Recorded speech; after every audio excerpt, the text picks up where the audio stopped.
गिबियावनो साफ्रोमबो निउज चेनेलखौ साबायखर बावबाय। दिनै जों बे सानजाउरि जथाइ आफाद आरो अरां ओनसोलनि बैसागु खुंथाइ आफादफोर जथायै गासै मोन 11 जेरै सानजाउरि जथाइ आफाद, गेलाबिल बिहु कमिटि, अरां आन्चलिक बैसागु कमिटि, अरां आन्चलिक Bihu committee, Sutiapara Bihu committee, Gurubandha Bihu committee, Dhupguri Baisagu committee, Pawaripeta Baisagu committee, Thelamara Baisagu committee, आवनाजुलि बैसागु कमिटि, काटपुरि बैसागु कमिटि, बे गासै मोन 11 बैसागु कमिटिया दिनै जयै बेयाव मोनसे प्रेस बा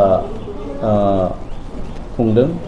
खोथाया जाहैबाय बैसागोखौ सिगांनिफ्राय खुंबोदोंब्लाबो सरकारा गेजेराव जोंखौ बैसागु खुंनायनि थाखाय माखासे राङारि अनसुंथाइ होदोंमोन आरो बेबायदिनो देग्लायबो भेरिफिकेसनखौ लादों।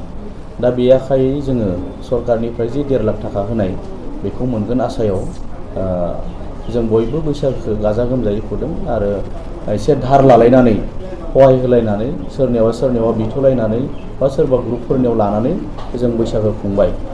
बिनि उनाव दिनै सरकारनिसिम दासिमबो बिनि फैसाखौ होगोन होआ मोनसे स्पष्ट जेबो गैया। बेनिखायनो दिनै जों मोन 11 बैसागु कमिटिया आसामनि गिबि मन्थ्रि मानगोनां हेमन्त बिश्व शर्मा सारखौ जोङो खावलायदों बिनि सायाव नायबिजिरनानै जोंनो राङारि अनसुंथाइ होनायनि सायाव खेंफोरथि होनांगौ बा बेखौ माला होगोन बा बिनि सायाव मोनगोन मोना बेखौ जों एसे स्पष्टखौ लुबैदों।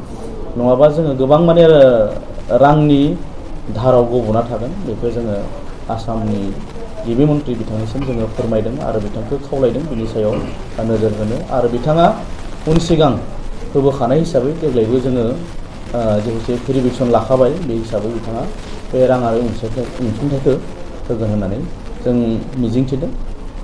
बिनि सायाव मानगोनां चिफ मिनिस्टारखौ एसे खेंफोरथि होयोब्ला बा मोनगोन मोना बेखौ क्लियार होयोबा जोङो साबसिन गोजोननाय मोनगोन आरो जोंबो धार लाग्राफोरनिफ्राय जों बुंनो हागोन जे थार फैसाखौ मोनगोन एसे नेथ'नांगोन होननानै जोङो बुंनो हायो। बेनिखायनो आसामनि चिफ मिनिस्टारखौ जोङो खावलायबाय। गोजोन्थों।